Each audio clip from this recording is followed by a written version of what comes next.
चलिए जी, प्रारंभ करें। आज आप पढ़ेंगे सखी और पति शब्द के विषय में। ओम सदाशिव समारंभां शंकराचार्य मध्यमाम् अस्मदाचार्य पर्यन्तां वंदे गुरु परंपराम्। वाक्यकारं वररुचिं भाष्यकारं पतंजलिं पाणिनिं सूत्रकारं च प्रणतोऽस्मि मुनित्रयम्। सर्वेभ्यो नमो नमः। मित्रों, कल आपने पढ़ा था सखी शब्द का सुविभक्ति में सखा शब्द कैसे बनता है, यह पढ़ा था। आज आप पढ़ेंगे सखी शब्द के और सभी टोटल रूप। ठीक है, तो चलिए करते हैं प्रारंभ। तो अब सखी शब्द से आप सु के बाद लाएंगे अविभक्ति। अविभक्ति लाने के बाद आप यहाँ पर सबसे पहले देखेंगे तो यणादेश प्राप्त है। उस यणादेश का बाधक है ये सब। अब अग्रिम प्रक्रिया क्या होने जा रहा है यहाँ पर वो सुन लीजिए। अब सख्यर संबुद्धौ सूत्र द्वारा क्या होता है, सख्यु अंगात परम संबुद्धि वर्जम सर्वनाम स्थानम णित्वत् स्यात्। मित्रों, ये अतिदेश सूत्र है। अतिदेश सूत्र क्या होता है कि जो जैसा नहीं है उसे वैसा कर देना। जैसे यह सूत्र किस चीज का अतिदेश करता है, पहले हम ये समझेंगे। ये सूत्र करता है णित्वत्, अर्थात जो णित नहीं है उनको ये णित्वत् कर देता है। मतलब णित की तरह, वत मतलब तरह। णित वास्तविक तो वो होता है जिसमें जिस प्रत्यय के णकार की संज्ञा हुई हो। जहां जैसे आगे चल के आप पढ़ोगे, एक णल नाम का प्रत्यय है। णल में णकार की संज्ञा होती है, लकार की संज्ञा होती है, और वहां पर क्या बचता है, मात्र अकार बचता है। तो णल क्या है, वास्तविक वो णित है। ठीक है। अब आपका यहां पर ये जो आपको नीचे येलो कलर में पट्टी पर सु औ जस अम और आउट, ये जो 5 प्रत्यय है ना जी, इन 5 प्रत्ययों में क्या है, आपको कहीं पर णकार नहीं दिखाई दे रहा होगा, क्योंकि णकार णकार नहीं है तो इत संज्ञा क्या होगी इनकी। लेकिन अब इन जगह क्या किया जा रहा है, एक नए कार्य का निर्देश किया जा रहा है कि ये णित्वत् समझे जाए। मतलब ये णित की तरह समझे। कहने का मतलब णितों में जो कार्य होते हैं वो कार्य इनमें भी होंगे। पाणिनि जी के यहाँ पर णित प्रत्ययों को णित किया गया है, किन्हीं को कित किया गया, किन्हीं को ङित किया गया। इनके अलग अलग प्रयोजन है। णित करने का प्रयोजन क्या है, वृद्धि करना, जो आप अब पढ़ने वाले हो। तो आइए अब सबसे पहले सूत्र का अर्थ देख लेते हैं, क्या कहता है सूत्र। सूत्र कहता है सख्यु अंगात अंगात परम। सख्युर संबुद्ध सूत्र को देखेंगे। सख्युर अंगात परम अर्थात अंग संज्ञक सखी शब्द से परे। संबुद्धि वर्जम अर्थात संबुद्धि को छोड़ करके। ठीक है पंतोला जी, संबुद्धि के सकार को छोड़ जी जी, अर्थात संबोधन में नहीं सूत्र को लगाना है। कहा, संबुद्धि के सिर्फ सकार में, और बाकी 2 जगह तो लगेगा ही। संबुद्धि के औ में भी लगेगा, संबुद्धि के जस में भी लगेगा। संबुद्धि के सकार को छोड़ना है। और क्या करता है, संबुद्धि वर्जम, जो सर्वनाम स्थानम, जो सर्वनाम स्थान है वो णित्वत् हो जाएगा। ठीक है जी, उसे क्या हो जाएगा, णित्वत्। तो चलिए इसको क्या करना है हमें, अब णित्वत् करना। णित्वत् का मतलब क्या हुआ, आपके जो ये प्रत्यय है ना, ये जैसे सुनते तो हो, का पढ़ाई हो रहा है, झूठों का ना कुछ नोट होता है ना कुछ का। श्याम सुंदर जी कर दिया जी, कर दिया, म्यूट कीजिए सर। हाँ, चलिए। तो संबुद्धि, अब हम क्या बता रहे थे, सर्वनाम स्थान णित्वत् होता है। और आप जानते ही हैं सर्वनाम संज्ञा किसकी होती है, सर्वनाम संज्ञा नहीं, सर्वनाम स्थान संज्ञा। सर्वनाम स्थान संज्ञा किसकी होती है, सर्वनाम स्थान संज्ञा होती है सु औ जस अम और आउट तक। तो ये णित्वत् किनको करता है, संबुद्धि भिन्न जितने भी सर्वनाम स्थान है उनको णित्वत् करता है। सु में तो णित्वत् करने का कोई फायदा नहीं है, क्योंकि वहां तो सखी शब्द को दूसरे दूसरे काम हो जाते हैं और वो सखा बन जाता है, वो एक अलग प्रक्रिया है। ऋतवत का वास्तविक काम आपको कहाँ दिखाई देगा? औ में, जस में, अम और औट में, इतने में काम दिखाई देगा। तो उनको क्या मान लिया गया? ऋतवत। ऋतवत मान लिया गया, अर्थात वो समझ लिए जाएंगे ऋतवत, ठीक है, अर्थात वो ऋत समझ लिए जाएंगे कि ऋत को मान करके जो कार्य होते हैं वो इनको मान करके होने लग जाएंगे। देखो, औ में कहीं ण नहीं है, सो णकार की संज्ञा हो। जस में कहीं पर भी ण नहीं है, सो णकार की संज्ञा हो, है ही नहीं इनमें। बस अतिदेश किया गया है इसमें कि ऋतवत अर्थात ऋत की तरह समझे जाए।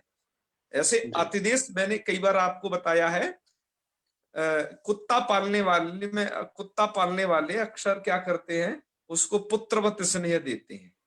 अरे ये बेटे, ये वो तमाम, है ना। तो मतलब वो वैसा नहीं है, लेकिन उसे पुत्रवत स्नेह मिलता है, उसको दूध मिलता है, घी मिलता है, रबड़ी मिलती है, सब कुछ वैसा ही लालन पालन, बेड पर बिस्तर पर बाकायदा सोता है, तो उसे वैसा माना जाता है जो नहीं है जैसा। इसी तरीके से औ जस वगैरह इनमें नकार नहीं है, सो ऋतवत, ये ऋत हो, तो ऋतवत अर्थात ऋत की तरह माना गया इन्हें, ठीक है ना। ऋतवत शब्द का अर्थ क्लियर हो गया। चलिए, तो इसने किस किस को ऋत कर दिया? ऋत की तरह कर दिया। किसको कर देगा ये? तो ये कर देगा आपके इस औ को कर देगा, ठीक है, औ के बाद जस को कर देगा और अम को भी कर देगा। वो जान ही रहे हो, इन दो को ही देख लो, आप समझ पाए। ऋत करने का फायदा क्या हुआ? फायदा यहां पर होगा कि ये सूत्र है आपका अचोइणिति। सूत्र को याद कर लेना, सूत्र बहुत लगता है व्याकरण शास्त्र में, है। क्या कहता है सूत्र? सूत्र कहता है अजंतंगस्य वृद्धि इति णिति च प्रत्यये परे।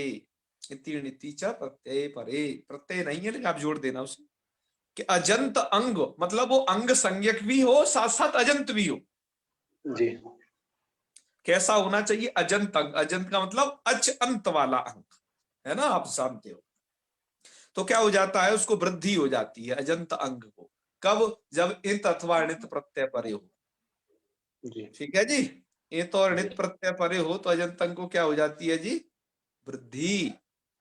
इसका देखो, आप इधर भी देख रहे होगे, ये थोड़ा सा बनाया है अजंत अंगस्य, उसको वृद्धि होती है दो चीजों के, या तो इत प्रत्यय हो, इत मतलब जिसके यकार की संज्ञा हुई हो, वो तो होता है इत प्रत्यय, और दूसरा नीचे देख रहे होगे उससे णित प्रत्यय, जिसके णकार की संज्ञा हुई हो वो कहलाता है णित प्रत्यय, ठीक है जी। तो बस दो ही जगह ये लगना है, इत प्रत्ययों में और णित प्रत्ययों में।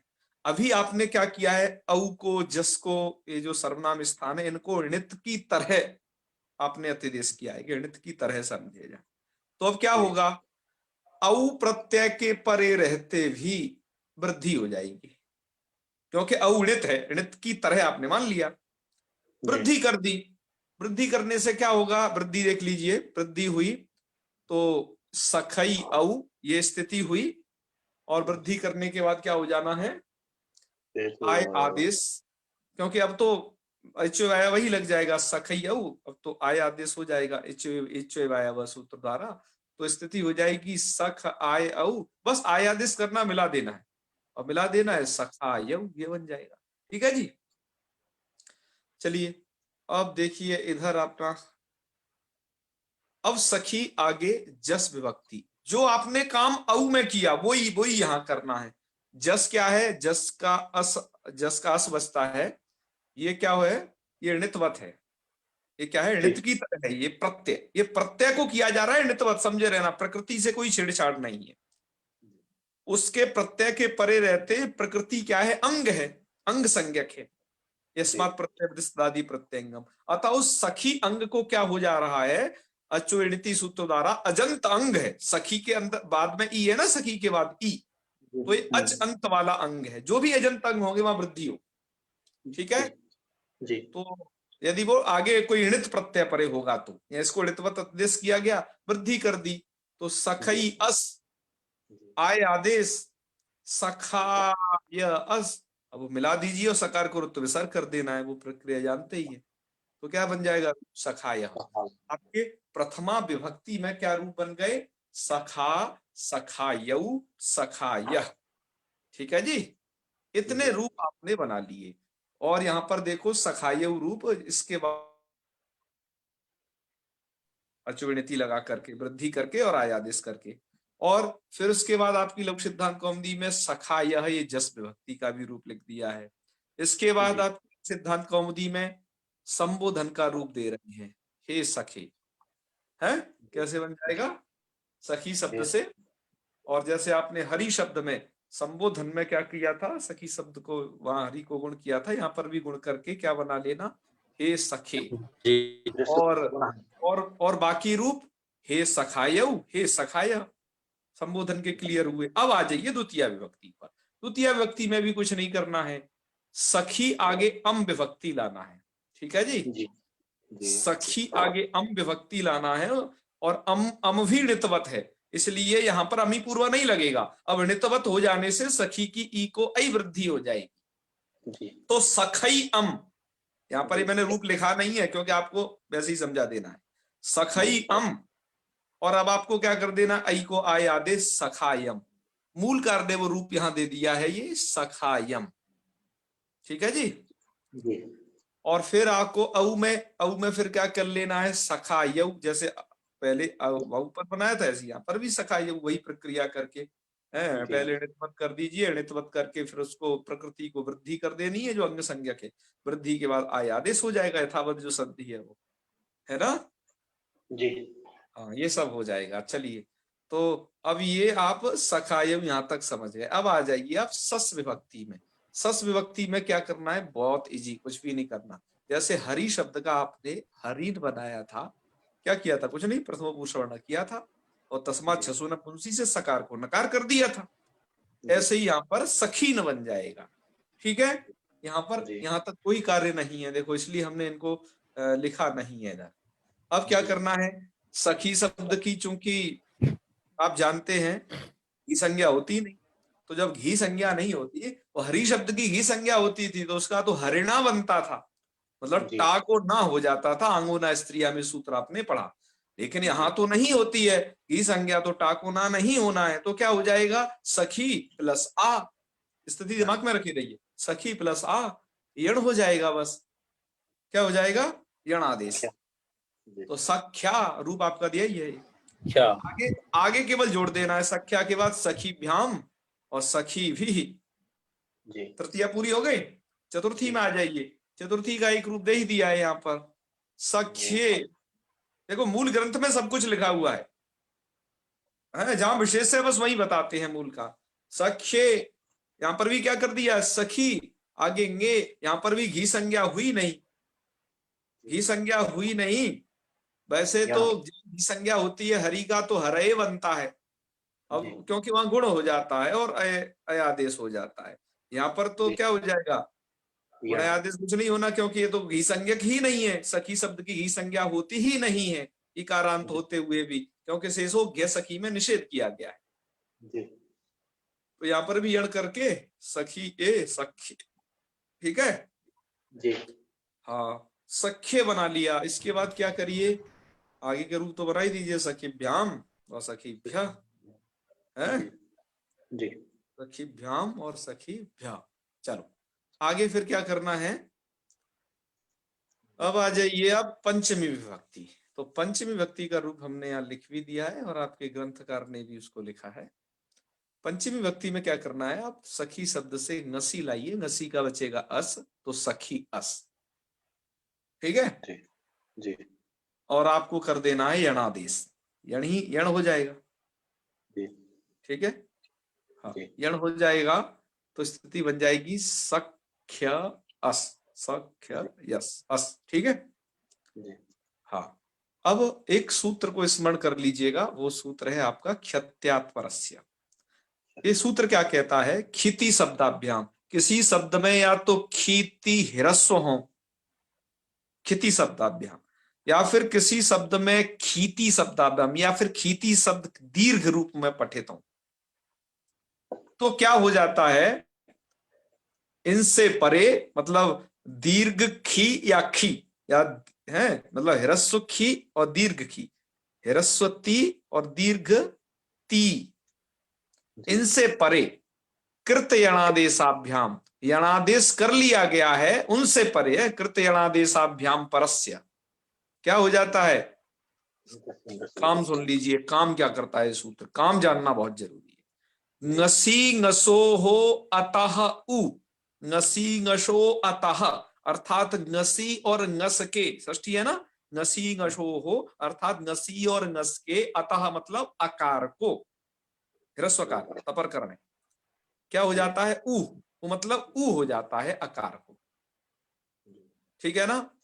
तो वही देख लीजिए हमारा क्या खी या ती में से क्या शब्द है कि जी हमारे सखी में ह्रस्व खी है, तो चलेगा, सूत्र में कहा है ह्रस्व खी है।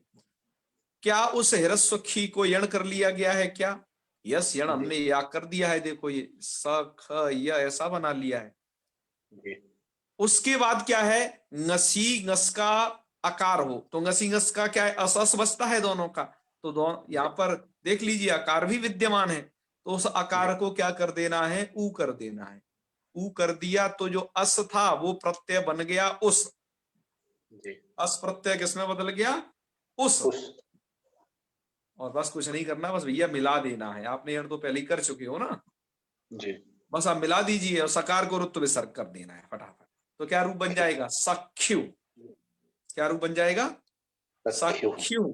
आगे आगे और देख लीजिए, सखीभ्याम सखीभ्यः, एक पंचमी पूरी, षष्ठी में एक वचन में फिर यही प्रक्रिया करना है आपको, सख्यु, क्योंकि एक जैसा रूप बनेगा, ठीक है जी, क्योंकि दोनों में कार्य एक जैसा है, क्योंकि ngसी ngस के कार्य को उकार हो ही जाना है और यण उसका अस बचता है तो यण भी हो जाना है, ठीक है जी। तो रूप फिर बन जाएगा सख्यु, तो सख्यु रूप इन्होंने देखो बनाया भी है। और अब आ जाइए ओस में, ओस व्यक्ति का रूप इसलिए नहीं दिया है यहाँ पर मूल में क्योंकि वो सरल है, सखी के आगे ओस लाइए, क्या करना है, यणादेश ही हो जाएगा, देखो यणची के स्थान पर होता है, परे रहते हैं, आदेश कर दिया, सकार को रुत्व विसर्ग कर देना है, क्या बन जाएगा, सख्यो हो, ठीक है जी। और फिर आगे सखी नाम, वो भी रूप अत्यंत सरल है, जैसे आपने हरि नाम बनाया था, हरि शब्द से आपने नुट किया था और नामी दीर्घ किया था और नत्व भी कर लिया था, पर यहाँ नत्व तो नहीं हो पाएगा क्योंकि हरि में तो र था, इसलिए तो हरि नाम हो गया था। सखी नाम में ना तो र है ना श है, क्योंकि रेफ और शकार से परे ही बीच में अट कवर पवर्ग इत्यादि विधान रहे तभी नकार को नकार होता है, ठीक है। चलो, तो सखी नाम ये रूप बनेगा, वहां दीर्घिकार रहेगा, बस ये विशेष है, सखी नाम, ठीक है। फिर क्या है आगे, आगे आपका है सप्तमी विभक्ति का एक वचन, तो हम ले आए सखी आगे नी, क्या हो जाएगा, उसका ई बचेगा, सखी ई, ठीक है जी। और आपका सूत्र आ गया ये औत नाम का सूत्र, देख रहे हो ना जी, औत सूत्र क्या कहता है, औत, औत कहता है इतः परस्य, इतः मतलब इकारात परस्य, ह्रस्वीकारात परस्य, तबर करने, इतः परस्य ङे रौत, और स्यात जोड़ दो कि ङे रौत स्यात, ङे को औत हो जाता है, वहां भी तबर करना, मतलब ङे रौत स्यात मतलब ङे हे, वो ङी विभक्ति का रूप है, ङे हे है वो ङी शब्द, तो मतलब ङी को औत हो जाता है, औत मतलब औ, तो हमने क्या कर दिया, ङी को कर दिया औ, क्योंकि इकार से परे है, सखी में ह्रस्व इकार है जी, तो ङी को क्या कर दिया, औ कर दिया, स्थिति बन गई सखी औ, कुछ नहीं करना, बस यणादेश आपको कर देना है, यणादेश कर दिया, सख्य औ मिला दीजिए, बन गया सख्य, ये दिया है सख्य, ठीक है जी जी। और शेषम हरिवत, शेष क्या, हमने तो शेष वाले बीच में बना ही दिए थे, शेष का मतलब जो जो रूप इन्होंने यहाँ यहाँ ये सब दिए हैं ना, ये इन सब को छोड़ करके सब हरि की तरह चलेंगे, शेष का मतलब ये होता है कि मूल में जो नहीं दिए हैं इनको छोड़ करके, तो शेष हमारी बात, शेष हरि की तरह चलाने हैं, और सखीसु वहां पर सखीसु बन जाएगा। इन सब की प्रक्रिया कैसे होती है, आप एक बार दूसरी स्लाइड को भी देख लीजिए, ठीक है जी। दूसरी स्लाइड में इनको विधिवत रूपावली दी गई है, जिससे आपको वो तुरंत समझ में आ जाए जल्दी से। ये तो सूत्र की पद्धति से आपने समझा, अब देखिए लोग तो ज्यादातर इनको ही रटते हैं, पर हमने इनको भी ऐसा लिखा है कि आप चूंकि सूत्र पद्धति से पढ़ रहे हो, भूलने वाले नहीं हो कभी भी, इन कार्यों को बस याद रखना। हमने यहाँ पर काफी कलरों का यूज इसलिए किया है क्योंकि वैसे कार्य थे इसमें। है तो जैसे देखिए सखा बनाया, सखा में ऐसा कलर इसलिए क्योंकि अनंग आदि कार्य हुए, ये अलग अलग कार्य है सबसे। ठीक है, जो भी आपको येलो कलर दिया दिखाई दे रहा है, सखाया सखाया, फिर आगे है ना, और हे सखे में येलो नहीं होना चाहिए भाई, सॉरी ये गलती हो गई, क्योंकि वहां तो क्या हो जाता है, वहां तो गुण हो जाता है, ऋणत्वत वृद्धि नहीं होता, क्योंकि येलो कलर हमने ऋणत्वत और वृद्धि कार्य के लिए दिया है ना। तो इसका येलो कलर हम कल तो स्लाइड में से हटा देंगे, पर आज अपनी बुद्धि में से आप हटा लेना। ठीक है, चलो। और सखाय सखाया सखायम सखायम, इन सब जगह कार्य क्या हुआ, ऋणत्वत वृद्धि कार्य। ठीक है, हाँ, इसका इसका यहाँ पर ऋणत्वत वृद्धि नहीं है, या तो वो हरी शब्द की तरह गुण हो गया है ना। हाँ, ह्रस्व से गुणा को याद रखना उसके। जी। अच्छा, उसके बाद हमने दिया है ये ग्रीन कलर, मतलब केवलम यण कार्यम, यहाँ केवल यण किया है और कुछ नहीं किया इन जगह। सखी आगे टाका आ, यण सख्या। ठीक है, सखी आगे के खाए सख्य है, कुछ भी नहीं किया। चलो, और सखीभ्याम सखीभी और सखीन वगैरह उन सबको देख लेना। और ये जहां पर कलर है वहां पर उकार विधान हुआ है। अभी आपने एक सूत्र पढ़ा था, क्या नाम है उसका, ख्यत्यात् परस्य, खिति शब्दाभ्याम या खीति शब्दाभ्याम परस्य कृत यणादेशाभ्याम है, नसी ngसो अतः ऊष्या, नसी ngस के आकार को ऊ होता है, तो इन जगह ऊ विधान किया था, इसलिए इनको इस कलर में किया है। केवल सप्तमी का एक वचन है जो आपका औत विधान है, और बाकी जो जो आपको जो कलरफुल नहीं है, जो सादा सिंपल है, वो सब हरिवत है। समझ गए कितनी जगह चेंजिंग है ना। इस जगह चेंजिंग नहीं है संबोधन के एक वचन में, वो तो हरी की तरह ही है बाकी, है ना। उसको भी सिंपल कलर हम कल कर देंगे।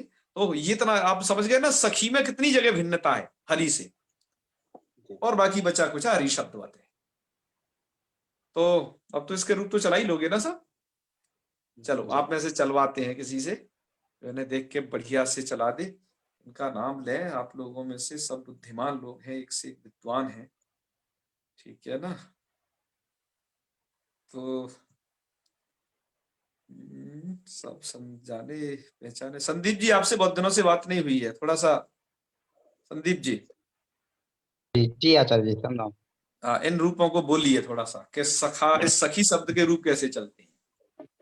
सखी शब्द प्रथमा विभक्ति, सखा सखायो सखाया, जी जी और संबोधन में इसी को हे सखे, हे सखायो, हे सखाया।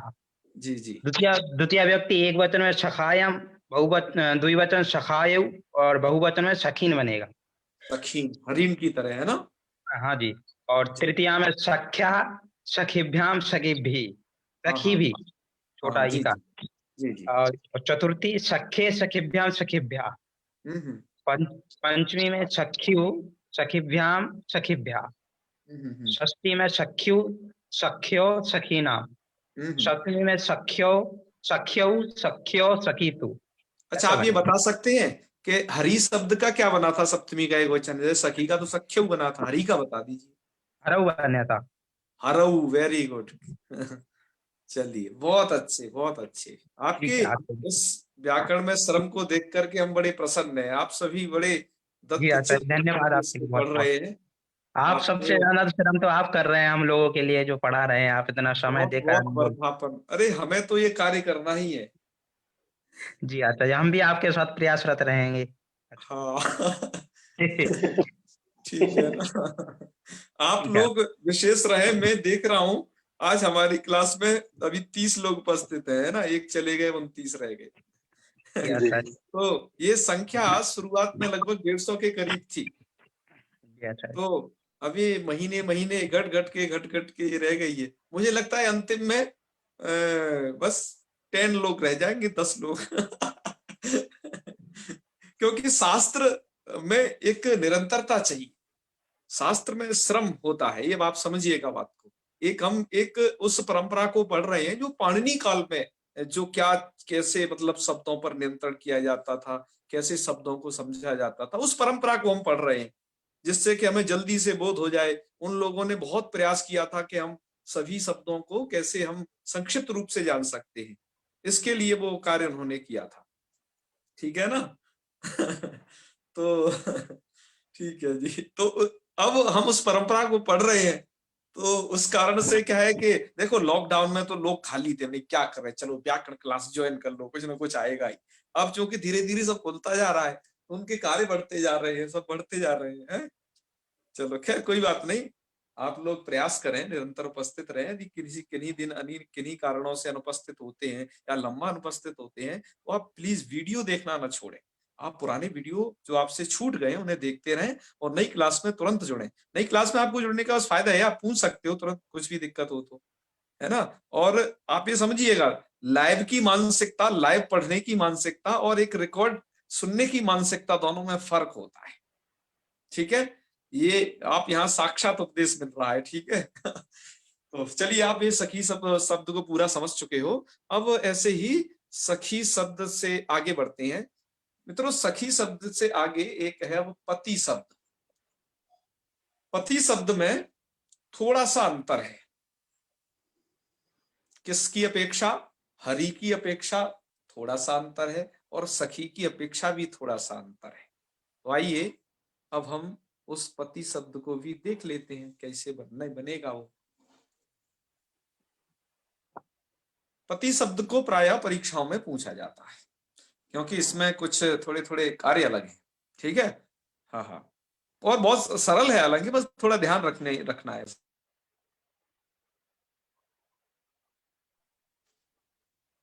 चलिए जी, थोड़ा फोन आ जाते हैं बीच में।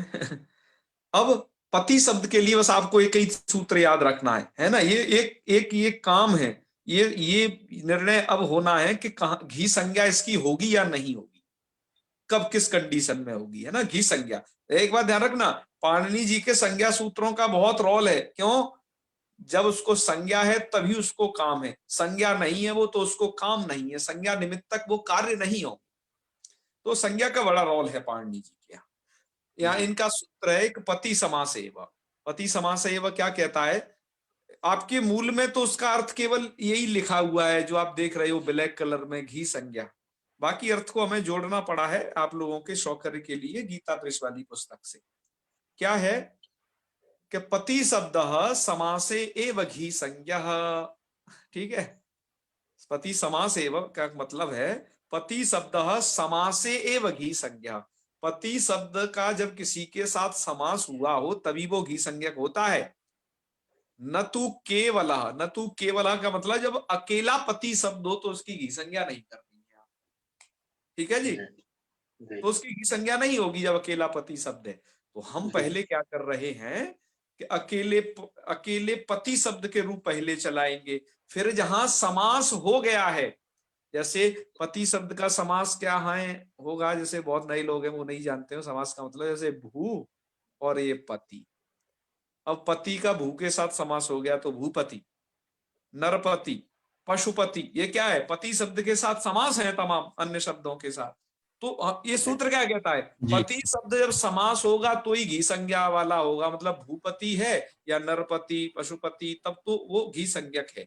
तो घी संज्ञक है तो हरिवत रूप घी संज्ञा है, हरि शब्द की भी घी संज्ञा थी। ठीक है, तो उसके हरि की तरह रूप, सखी की घी संज्ञा नहीं थी, ये बात ध्यान रखना।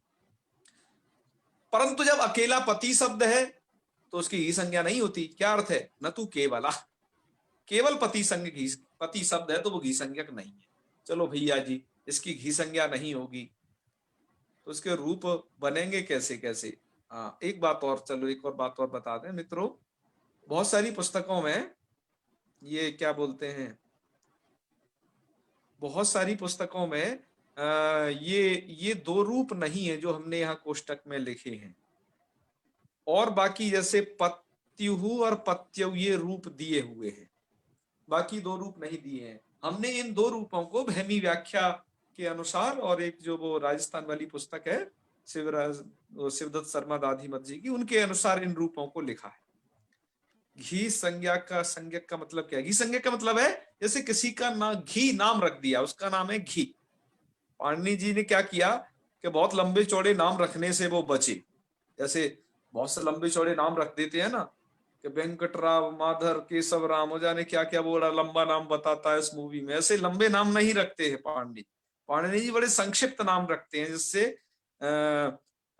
जैसे उन्होंने किसी का नाम रख दिया घी, जैसे आपने संज्ञा प्रकरण में पढ़ा था कि अचोत्यादि टी करके टी संज्ञा की थी, अब उन्होंने घी संज्ञा की। और ये आपने एक और संज्ञा पढ़ी है छोटी सी, भ संज्ञा, मतलब एक एक शब्द की एक एक शब्द लेकर के संज्ञा कर दे रहे हैं, ठीक है ना। ठीक सर। घी का मतलब है कि घी संज्ञा, घी संज्ञा किसकी होती है, वो संज्ञा करने वाला सूत्र शेषो घ्य सखी था, जो आपको हरि शब्द में पढ़ा दिया गया। मतलब हरि शब्द की संज्ञा है घी। जैसे आपकी संज्ञा है मेघा, है ना, हाँ। आपकी संज्ञा है मनीष, ये अलग अलग संज्ञा मतलब नाम, और संज्ञा कर दी मतलब उसका नाम रख दिया। अब नाम रखने से क्या होगा, कुछ उसको काम बताया जाएगा, उसे कुछ काम किया जाएगा, ठीक है। ठीक सर। ये बता रहा था आपको कि ये पत्यु पत्ये, मैंने 2 ये रूप लिखे हैं, किन्हीं पुस्तकों में दिए नहीं है, कुछ पुस्तकों में है, पर ये होने चाहिए, ठीक है, अतः हमने इनको यहाँ रख लिया। आइए अब इन रूपों को समझते हैं कैसे बनेंगे। तो पति शब्द से सुविभक्ति ले आना, रुत्व विसर्ग कर देना, तो सबसे पहला रूप बन जाएगा, ठीक है। बिल्कुल इजी है, जैसे आपने हरि बनाया था वैसे ही पति। अब क्या करना है, पति शब्द से औ विभक्ति ले आए, पति प्लस औ, यहां पर आपको क्या कर देना है, प्रथम पुरुष वर्ण से पुरुष वर्ण दीर्घ कर देना है। जैसे आपने हरि बनाया था, द्विवचन में बनाया था ना, ऐसे ही क्या बन जाएगा, पति। बहुवचन में आपने एक सूत्र से वहां पर गुण किया था, क्या है, जसीचा, ह्रस्वांत अंग को गुण होता है। वो ये नहीं कहता कि घी संज्ञा का उसका कोई चक्कर नहीं है, वो तो कहता है ह्रस्वांत अंग, वो बस उसको गुण होता है। तो जैसे आपने वहां बनाया था हरया, ऐसे यहां बना लेना पतया, ठीक है जी। चलो अब देखो, अब है आपका संबोधन। संबोधन में वहां हे हरे तो यहाँ हे पते, वहां था हे हरि तो हे पति, हे हरया तो हे पतया। क्यों जी, सरल है ना जी। हाँ। अब पति आगे अम विभक्ति ले आए, अमी पूर्व पूर्व कर दिया, पतिम जैसे आपने हरि बनाया था हरिम। यहाँ पर 2 ही चीजें आप देख लेना, ये नीले तो सखी की तरह चले हैं, और जिन पर कोई कलर नहीं है वो हरि की तरह चलने हैं, ठीक है हाँ। क्योंकि घी संज्ञा के कार्य कहाँ कहाँ था वो आपको पता ही है। घी संज्ञा का एक तो कार्य था टा में, घी संज्ञा हुई नहीं तो यहाँ पर हरि की तरह चलेगा नहीं टा में। और जितने भी इंगित विभक्तियां हैं, घेर नीति करके वहां गुण होता था, तो मतलब तो वहां पे भी नहीं होगा, है ना। तो गे ngसी ngस नी और टा, इनमें ही घी संज्ञा के कार्य हैं, और जगह घी संज्ञा का कार्य नहीं है, जाने रहना जी। है। तो इसकी घी संज्ञा हुई नहीं, तो ये जो नीले दिखाई दे रहे हैं बस यहाँ नहीं, वो हरि की तरह चलेंगे, और बाकी तो हरि की तरह चल जाएंगे। तो चलिए फिर क्या बन जाएगा, पति और पतीन हरि की तरह, वहां हरिन बना था, यहाँ पतीन हो जाएगा पति शब्द का। अब आ जाइए इधर, इसकी घी संज्ञा तो होती नहीं है, आप ये जान ही गए। घी संज्ञा नहीं होती तो टा को ना नहीं होगा, नहीं तो पतना बन जाता, तो पतना नहीं बनेगा, बल्कि पति आगे टा का आ और यण कर दो, बस यण संधि जानते ही है सब लोग, पति आ पत्या। उसके बाद यहाँ तो मिलाना है कुछ भी नहीं, पतिभ्याम पति भी, ठीक है, ये दोनों बन जाएंगे, विभक्ति मिला देनी बस, संधि काम भी, संधि कार्य भी नहीं करना। आगे चलिए, पति आगे गे, कुछ नहीं यण कार्य करना है, पति गे का ए बचेगा, पति प्लस ए, यण कार्य कर दीजिएगा पत्ये, ठीक है जी जी। और पतिभ्याम पतिभ्या विभक्ति जोड़नी है बस। अब यहां पर आ जाइए जी, जैसे अब यहां पर क्या होगा, पति आगे ये है आपका ngसी विभक्ति, ngसी का क्या बचेगा, अस, ठीक है, ngसी का क्या बचेगा, अस। तो मैं ये रूप आपको थोड़ा, ये मैं आपको बना करके मुझे बताने पड़ेंगे, क्योंकि मैं इन्हें लिखा नहीं हूं यहाँ, तो आपके लिए मैं बोर्ड पर लिख देता हूं अब इनको, ठीक है। चलिए बोर्ड पे लिख देते हैं इनको, ओके। तो आइए, अब ये शब्द आपने सखी शब्द को तो पढ़ा है ना, ये बना ठीक वैसे ही है, ठीक है जी। तो कितनी सारी इसमें थोड़ा भिन्नता है या नहीं है वो देख लीजिए। आपका है ये पति शब्द, पति शब्द से ngसी लाइएगा, ngशी विभक्ति या ngस, दोनों का अस बचेगा क्योंकि दोनों का रूप एक जैसा है। जी ये आ गया अश। ठीक है जी। अब क्या कर देना है, पहले यणादेश कर देना है आपको। सख्यु अभी बना के आप आए हो, जो सख्यु बना लेगा वो पत्तिहु बना लेगा। जी फिर भी हम आपको बता रहे हैं कैसे। पति अस, यणादेश सबसे पहले कर दीजिए। ठीक है, यणादेश कर दिया, स्थिति बन जाएगी प त य अस, प्रत्यय अस। ठीक है, यण कर दिया। अब आपने एक सूत्र पढ़ा था क्षत्यात्परस्य, अभी अभी पढ़ा है, उसमें क्या था, खीति शब्दाभ्याम या खीति शब्दाभ्याम कृत यणादेशाभ्याम हिरस्व खीति हो या दीर्घ खीति हो। तो खी को तो आप पढ़ाए हो सखी में, अब जी। पति में ती को पढ़ रहे हो, है ना। जी। पति में किसको पढ़ने जा रहे हो, ती को। तो यहाँ पर भी क्या है, हिरस्व ती है, जी और उसको क्या कर लिया गया हो, यणादेश कर लिया गया हो, है जी। क्षत्यात्पर्य का अर्थ हम घटा रहे हैं, उसको यणादेश कर लिया गया हो, तो यणादेश कर दिया गया। जी अमर कुमार जी एक बार आप वीडियो को ऑन करके ऑफ कर लीजिए, आपको दिखाई देने लगेगा। ठीक है, हाँ। तो पत या अस यणादेश कर लिया है, तो क्या कर हो जाता है, ngसी ngस के आकार को उकार हो जाता है। क्षत्यात्पर्य सूत्र से याद रखिए, ngसी ngस के आकार को उकार हो जाता है। पत्तिहु तो हम इस आ को उ में बदल देते हैं, जी तो बन जाएगा पत या उस, वर्ण सम्मेलन करिए और सकार को रुत्व विसर्ग करिए, तो इसलिए प और ये त्यू और शकार को रुत्व विसर्ग, क्या बन जाएगा, पत्तिहु। तो आगे के रूप और देख लीजिए, पत्युहु, पतिभ्याम, पतिभ्यः, षष्ठी में आ जाइए, षष्ठी में फिर पत्युहु और उसमें पत्योहो, पति नाम और उधर पति नाम, जी इकार को भी दीर्घ हो जाएगा नामी सूत्र से, क्योंकि वो अजंत अंग को दीर्घ करता है। अजंत मतलब अच है अंत में जिसके, ऐसे अंग को दीर्घ कर देगा, नाम परे रहते, तो नुट तो यहाँ होता ही है, जी है ना। पति नाम पति क्या नाम। जाएगा, अब है आगे आपका पति, आगे नी, नी की ई। आपने सख्यु बनाया था ना, तो जो जी। सख्यु बना सकता है वो पत्यु बना सकता है। करना क्या है, पति शब्द से है, मैं इसको भी लिख देता हूं एक बार,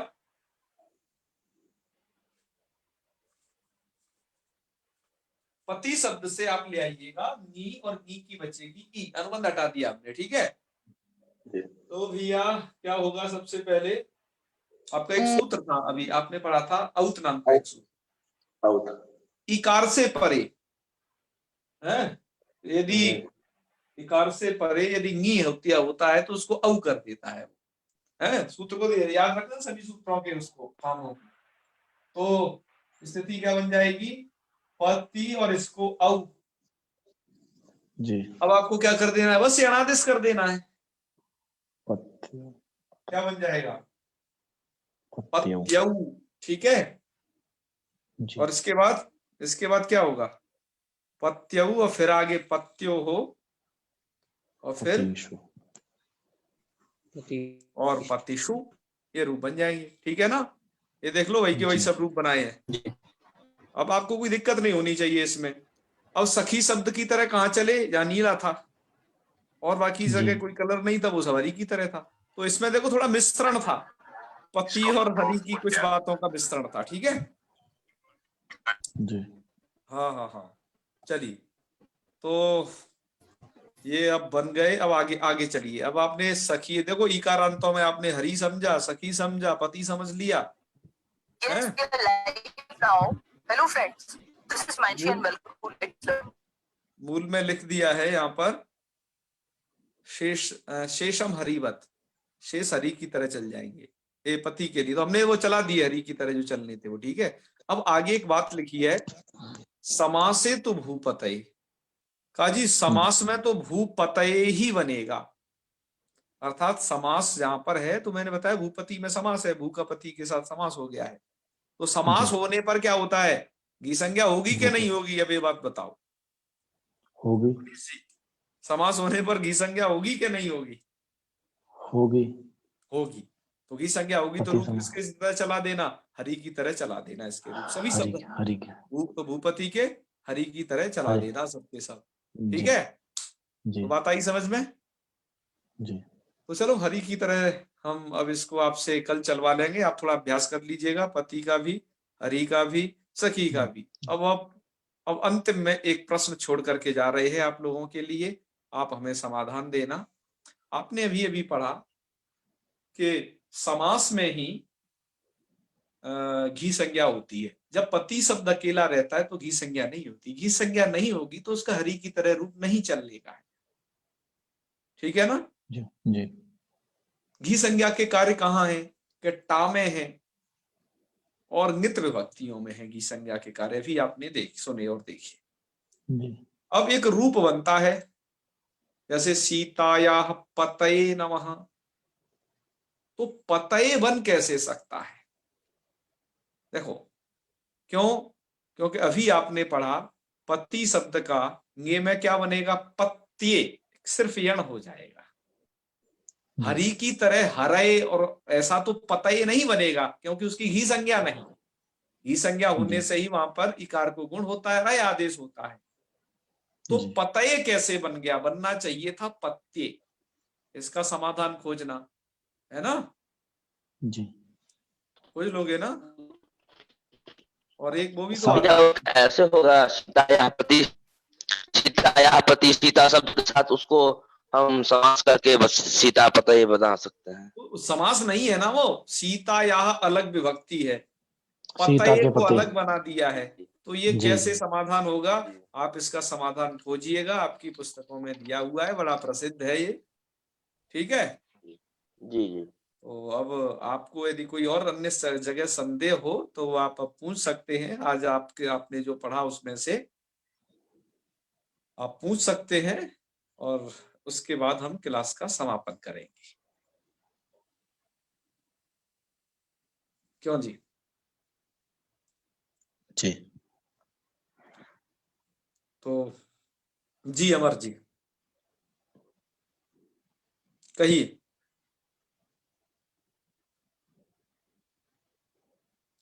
अमर कुमार जी कुछ कहिए। जी महोदय, नमो नमः। हाँ नमो नमः, हर हर महादेव, बताइए। रीत वाला हमको समझ में नहीं आया कि रीत कैसे हो रहा है वहाँ पे, आउट क्या अच्छा ऋत कैसे सर हो रहा है, सही कह रहे हो, ये समझ में नहीं आता, ऋतवत मुझे जो भी नहीं समझ में आया था ये, जब मैंने आपके टाइम पर मतलब पढ़ा था इसको अपनी छात्रावस्था में, ऋत का समझ में नहीं आया है ना। चलो जी मैं आपको बताता हूँ, जाइए, मैंने हालांकि वहां बताया हुआ था फिर। अच्छा एक बात बताइए, ये एक प्रत्यय है णल नाम का प्रत्यय, इस णल प्रत्यय में क्या होता है, णकार की संज्ञा लकार की संज्ञा आकार बचता है। अब चूंकि इसमें णकार की संज्ञा हुई है तो ण इत यस्य सा, जिसमें ण इत हो जाए वो क्या कहलाता है, णित। तो आपका ये प्रत्यय क्या है, णित। णित प्रत्यय, ठीक है जी। जी अब आ जाइए,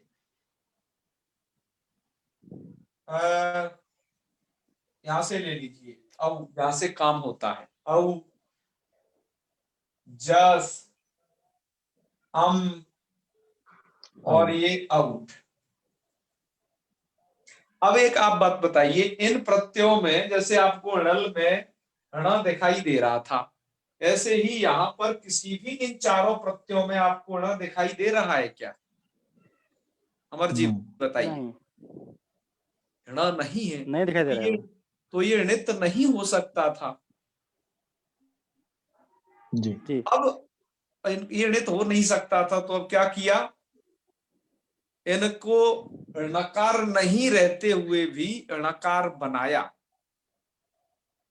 मतलब इनको णित वत लगा दिया ना, ये णित नहीं है पर इनको णित की तरह समझा जाए, अतिदेश कर दिया। अतिदेश का मतलब जो जैसा नहीं है उसे वैसा मान लेना, ठीक है। और वो अतिदेश करने वाला है सूत्र नहीं कौन लेकिन है, मान लेना है। जी जी हाँ। तो ये क्या हो गए, ये चारों के चारों णित वत, अर्थात णित की तरह हो जी गई, ये तो वास्तविक ऋणित है, वास्तविक ऋणित है ऋणत, लेकिन ये चार प्रत्यय क्या कर दिए, ऋणितवत, अर्थात ये ऋणित की तरह समझे जाएं। ऐसा क्यों करना है, क्योंकि जो ऋणित की तरह समझा जाएगा उसमें अचुइणिति वृद्धि कर देगा। जी जी और एक चीज और, वृद्धि में जैसे क्या है, अ है तो आ बना देगा, ई है तो आई बना देगा। अभी तक आपने पिछली जो वृद्धि पढ़ी थी ना, वृद्धि रेची सूत्र द्वारा, वो तो ऐसी वृद्धि थी कि दो वर्णों के स्थान पर एक बैठता था। जी लेकिन अब जहां पर आपने जो वृद्धि पढ़ी है, इस पर भी मुझे कहना था लेकिन उस समय नहीं बताने का वो रहा। अब यहाँ पर एक के स्थान पर एक ही वर्ण बैठ जाएगा वृद्धि में। जैसे जी जी वृद्धि हमने की थी कहां पर, सखी और अव को हमने माना है ऋतवत, तो ऋत की तरह है ये, जी सूत्र ने जी। अतिदेश कर दिया कि वैसा मान लीजिए। तो क्या कर रहे हैं यहाँ पर, अब वृद्धि किसको करे, ई को वृद्धि। ई को वृद्धि क्या होगी, उच्चारण स्थान में लाएंगे। ई का उच्चारण स्थान क्या है, तालु। तालु। वृद्धि संज्ञा किन किन की है, वृद्धि संज्ञा, वृद्धि जब जब होगी तो यही होगा, आ होगा या फिर आई होगा या तीसरा नंबर औ होगा, इन्हीं की वृद्धि संज्ञा है। जी अब यहाँ पर ई है, ई को वृद्धि क्या होगी, ई का है तालु, तो तालु तो किसी का नहीं है, पर आई का कंठ तालु जरूर है, मतलब तालु मिला हुआ है उसमें। जी तो इसलिए हम यहाँ क्या कर लेते हैं, केवल ई को आई वृद्धि कर लेते हैं, औ से कोई छेड़छाड़ नहीं करते, क्योंकि ये वृद्धि एक वर्ण के स्थान पर हो जाती है। जी समझ गए ना ये अंतर। जी जी जी। हाँ, तो क्या बन जाएगा, सखई। तो देखो जहां कहीं आ होगा तो वृद्धि आ कर देना, पूर्व है ना, पूर्व में। जी यहाँ जी कहीं ई होगा या दीर्घ ई हो, ऑब्लिक कर लो है, तो आई वृद्धि कर लेना। ऊ या ऊ हो, वृद्धि क्या कर लेना, औ, क्योंकि उच्चारण स्थान है उसका। आओ ठीक है ना, जी जी ऐसे वृद्धि आपको करनी है। जी, री वगैरह जाएंगी वहां आगे वृद्धि के स्थल, उनको आपको बताते रहेंगे। तो समझ में आया कि नहीं। जी तो चलिए, जी महोदय जी बिल्कुल, और धन्यवाद। भी बहुत सारी चीजें क्लियर हो गई होंगी जो शायद मैं बताना छूट गया था, आपने पूछ लिया तो मैंने बता दिया। ठीक है, जी जी तो जी चलिए महोदय। फिर, और कोई प्रश्न हो किसी का तो वो बताएं, है, अन्यथा हम फिर समापन करेंगे। चले तो जी करें फिर समापन, है। चलिए, ओम सर्वे भवन्तु सुखिनः, सर्वे सन्तु निरामयाः, सर्वे भद्राणि पश्यन्तु, मा कश्चित् दुःखभाग् भवेत्। ओम शांति शांति शांति। सर्वेभ्यो नमो नमः। शुभरात्रि। नमो नमः सर्वेभ्यः महोदय अपि।